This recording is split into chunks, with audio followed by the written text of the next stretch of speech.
Pemirsa, Anda kembali menyaksikan Economic Update CNBC Indonesia. Transisi energi menjadi salah satu upaya untuk menjaga ketahanan energi dan mewujudkan ekonomi hijau di Indonesia. Transisi energi juga sekaligus untuk mengatasi krisis perubahan iklim yang ada di bumi saat ini. Namun, bagaimana pemerintah dalam hal ini Kementerian SDM mengambil atau mengoptimalisasikan transisi energi untuk membangun kembali sistem ekonomi sekaligus menjadikan energi yang lebih baik lagi.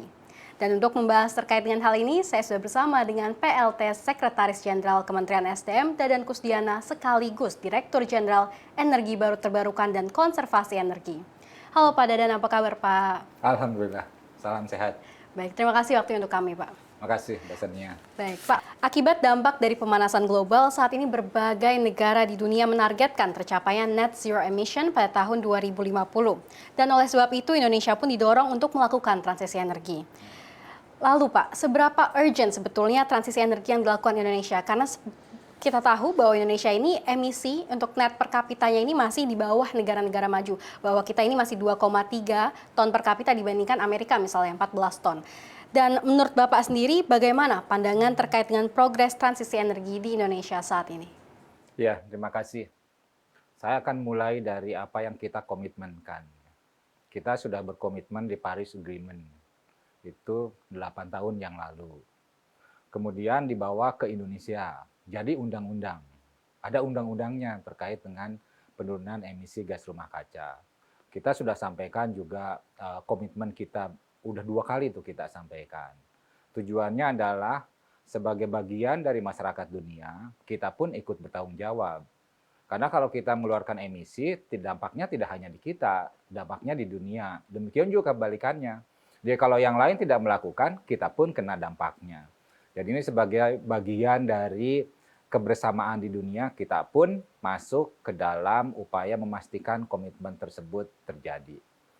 Nah yang kedua, penurunan emisi gas rumah kaca, kalau di sektor SDM, ini ada 2. Yang pertama, kita geser pemanfaatan energinya kepada energi yang memberikan emisinya lebih rendah. Misalkan dari fosil ya, fosil to fosil, batu bara ke gas, minyak bumi ke gas, BBM ke gas. Ini kita lakukan ya. Tapi yang lebih penting, yang lebih besar, tapi ini durasinya mungkin agak panjang, makanya disebut transisi, adalah bagaimana kita menggeser dari fosil dengan memanfaatkan sumber daya yang ada di kita secara lengkap, yaitu yang dimaksud dengan energi baru dan energi terbarukan. Inilah yang kita dorong, ya seperti itu. Jadi kalau ditanya bagaimana pandangannya, sebetulnya ini bukan sesuatu yang ujug-ujug tiba-tiba ada. Gitu. Kan ada Undang-Undang Energi, Undang-Undang 30 tahun 2007. Ini sudah diamanatkan di situ ya. Jadi ada 2 undang-undang yang memang memastikan bahwa kita itu Indonesia akan menuju ke masa transisi untuk pemanfaatan energi yang lebih bersih, untuk salah satunya adalah penurunan emisi gas rumah kaca. Yang pertama adalah Undang-Undang Perubahan Iklim, yang kedua adalah Undang-Undang Energi. Ini kalau kita tarik irisannya adalah bagaimana meningkatkan pemanfaatan energi terbarukan. Kita sudah sebelum Paris Agreement, pemerintah sudah menetapkan ada kebijakan energi nasional, targetnya 23% di tahun 2025, 2 tahun lagi. Kemudian kita bertarget juga menurunkan emisi gas rumah kaca 1 tahun kemudian. Jadi kalau misalkan sekarang diwacanakan bahwa ini sesuatu yang sangat tiba-tiba, nah kita udah bisa lihat nih ke belakang bahwa ini sudah berjalan hampir 10 tahun prosesnya di SDM untuk meningkatkan pemanfaatan energi bersih.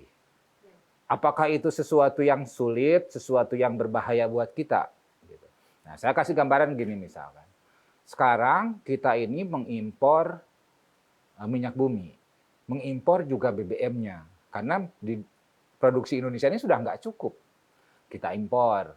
Nggak apa-apa sih impor kalau kita punya duit gitu ya. Kita impor kan biasa-biasa saja sebetulnya kalau dari sisi itu. Tapi di sisi yang lain kita ini punya di dalam negeri. Jadi pertanyaannya kenapa kita harus impor kalau kita bisa memanfaatkan yang ada di dalam negeri. Nah, jadi dalam konteks itu kita ingin memastikan bahwa kita ini ketahanan energinya semakin meningkat. Salah satunya adalah dengan memproduksi yang ada di dalam negeri. Kita pakai yang ada di sini yang sekarang belum dimaksimalkan. Padahal ini ada di mana-mana. Dari di Aceh misalkan. Di Aceh ini kita tahu di sana ada panas bumi. Di sana ada angin. Sekarang ada beberapa proyek terkait dengan hidro. Terus kita lihat lagi ke timur deh.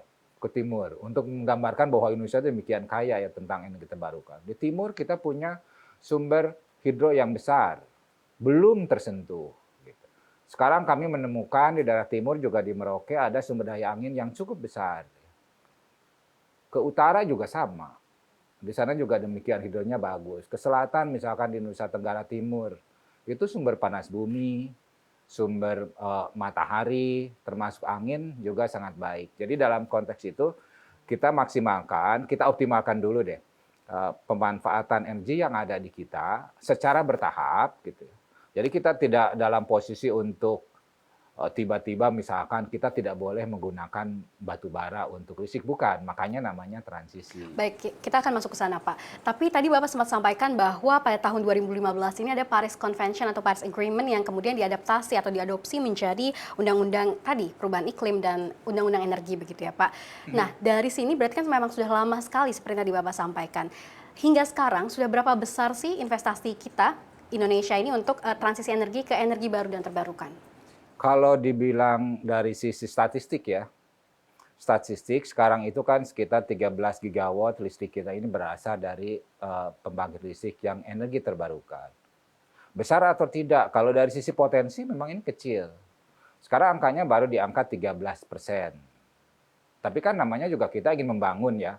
Kita ini ingin memastikan bahwa penyediaan energi ini bisa mensupport terkait dengan pertumbuhan ekonomi. Beberapa teknologi 5-10 tahun yang lalu itu kan masih mahal. PLTS misalkan. Dulu tuh angkanya kan masih mahal. Sekarang ini angkanya sudah turun sekitar 70%. Dulu kontrak itu angkanya 20-25 sen. Sekarang angkanya 5 sen gitu ya. Jadi kalau ditanya seberapa besar sih sekarang perkembangannya, ya kita baru di angka seperti itu, baru di angka 13%. Kecil, kecil. Kita ingin naik nih, kita ingin naik ke 23% di 2025. Gitu. Jadi dari sisi itu, sisi investasinya terus berjalan, tidak terlalu tinggi memang dari sisi implementasi, karena beberapa hal yang lain, misalkan kalau bahwa sekarang ini listrik di Pulau Jawa secara khusus, gitu ya. Ini juga terkait dengan kebijakan pemerintah sebelumnya untuk memastikan bahwa ekonomi kita ini bisa tumbuh cepat. Kita dorong penyediaan listrik yang memang sumber dayanya ada di kita, misalkan dari batu bara. Nah itu kurang match nih antara dulu yang diperkirakan dengan realisasi. Sehingga ada kondisi sekarang bahwa listrik kita ini sedikit berlebih di Pulau Jawa. Nah kita harus kelola ini. Kelolanya bagaimana? Ada beberapa cara untuk hal tersebut. Oke, tadi Bapak sempat sampaikan ini kalau dinominalkan berapa tuh Pak nilai investasinya hingga saat ini? Kita sih kalau yang sudah terjadi ya, tapi ini kan prosesnya sudah sangat lama ya. Ada PLTA yang memang sudah umurnya ada yang sudah 100 tahun kita ini. Ini salah satu juga untuk membuktikan bahwa pembangkit listrik energi terbarukan, misalkan yang dari air, itu sudah bisa bertahan 100 tahun. Ada lagi misalkan saya kasih contoh cerita tentang panas bumi. Ini panas bumi pertama kita ini kan ada di Kamojang. Itu tahun 82. Nah, berarti sekarang kan sudah 40 tahunan ya. Ini masih beroperasi seperti halnya pada saat diresmikan. Jadi nggak usah khawatir nih kalau EBT ini apakah nanti akan berkurang, akan makin jelek. Nah, dua contoh ini sudah membuktikan hal tersebut. Jadi kalau investasinya berapa Pak? Ya kita kali aja. Tadi angkanya 13 giga dikalilah sekitar, misalkan angkanya kalau 1 megawatt itu 3 juta US dollar. Kira-kira investasi yang sudah terjadi untuk yang terkait dengan listrik dari EBT, yaitu jumlahnya seperti itu. Oke, baik. Tadi Bapak sempat singgung terkait dengan pembangkit listrik tenaga surya, begitu yang sekarang memang nilai investasinya sudah tidak sebesar dulu. Nah, terkait dengan hal ini kan memang pemerintah juga mendorong pengembangan PLTS dan yang memang terintegrasi dari hulu sampai dengan hilir, begitu ya kan Pak? Apakah benar bahwa dalam hal ini pemerintah menggait investor Cina untuk membangun industri panel surya di Indonesia? saya tidak akan prefer kepada Cina atau Jerman, kepada Amerika ya, tapi kita memerlukan investasi. Per sekarang memang sebagian besar atau mayoritas dari supply chain untuk PLTS ini adanya di Cina gitu. Jadi kalau kejadiannya nanti ada investor Cina yang masuk kan tidak ada masalah juga. Mereka memang menguasai dari sisi teknologi, dari sisi permodalan, dari sisi supply chain untuk hal tersebut. Tapi kita ingin punya industri tersebut di dalam negeri. Sehingga tidak, kan kalau PLTS itu intinya hanya masang, terus nunggu kita, kemudian listriknya jadi. Kan segitu saja. Jadi investasi dari sisi hulu itu menjadi sangat penting untuk memastikan bahwa pertumbuhan atau benefitnya itu terjadi dua-duanya dari sisi manufacturing dan juga dari sisi pembangkit listrik energi bersihnya. Baik, hingga saat ini Pak, saya penasaran apa saja strategi dan juga kebijakan yang telah disiapkan oleh pemerintah untuk memastikan bahwa transisi energi ke energi baru dan terbarukan dapat memberi dampak yang positif bagi perekonomian di tanah air. Saya akan awali dengan apa sebetulnya yang akan dilakukan untuk masa transisi ini ya. Karena tidak hanya satu, tidak hanya misalkan, oh ya kita kembangkan pembangkit listrik energi terbarukan. Tidak hanya itu. Ini adalah satu proses yang cukup komprehensif dari sisi hulu ke hilir.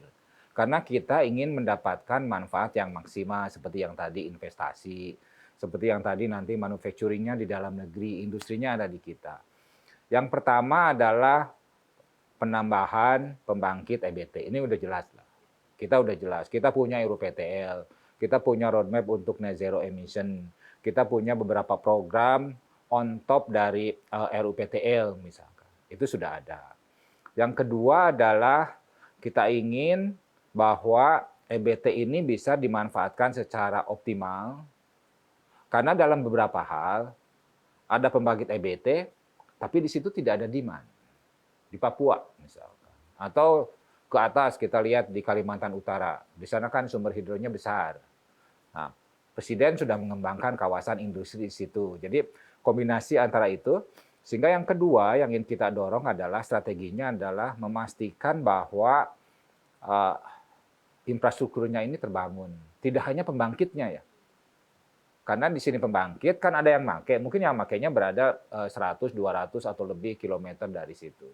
Jadi infrastrukturnya juga harus dibangun yang memungkinkan bahwa terjadi pemanfaatan dari sumber daya EBT tersebut. Transmisi misalkan. Pak Menteri SDM sering menyampaikan bahwa kita ke depan ini terkait dengan Nusantara Grid. Gitu. Ini akan kita kembangkan. Kita akan sambungkan misalkan pulau-pulau utama. Yang di situ karakteristik dari supply dan demand-nya kan masing-masing berbeda. Ya kalau itu bisa nyambung, kita bisa mengoptimalkan dua sisi, dari sisi supply dan dari sisi demand-nya. Ini yang kita dorong ya. Jadi transmisi, trafo, mungkin smart grid gitu ya. Ini yang akan kita dorong sebagai salah satu strategi atau strategi yang kedua. Yang ketiga adalah elektrifikasi.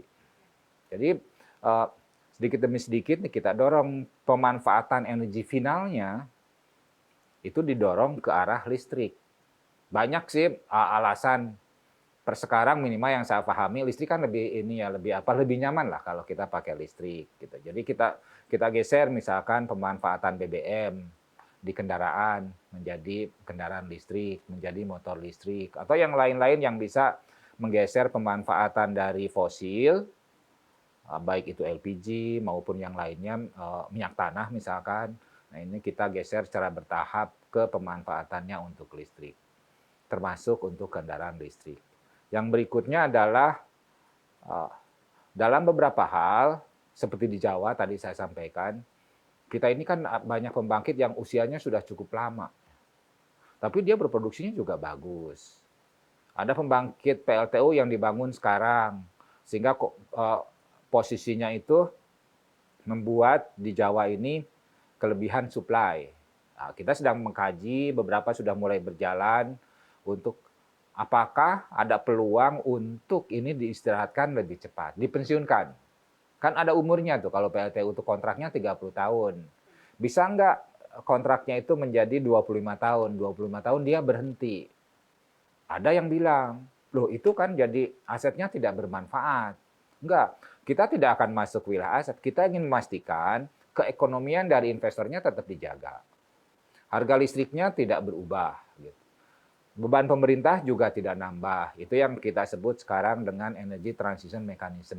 Jadi kita cari supaya ini memberikan manfaat yang lebih untuk membuka jalan lebih luas kepada EBT masuk. Yang terakhir adalah dengan mengundang investor untuk membangun supply chain untuk pembangkit listrik EBT itu ada di dalam negeri. Ya, jadi tidak hanya industri PLTS, tapi industri baterai, hilirisasi mineral yang sekarang juga oleh Pak Menteri, Pak Presiden terus didorong untuk dipercepat. Baik, tadi Bapak sempat sampaikan bahwa dengan adanya EBT ini harus juga harmonisasi dengan dibangunnya infrastruktur begitu ya Pak. Ini bagaimana lalu nasib dari energi fosil yang kita tahu memang sumber dayanya masih banyak di Indonesia seperti batu bara misalkan, apakah akan dihentikan sama sekali? Kan tadi Bapak sempat menyinggung dipensiunkannya PLTU. Kan di awal pun saya bilang, namanya ini kan transisi.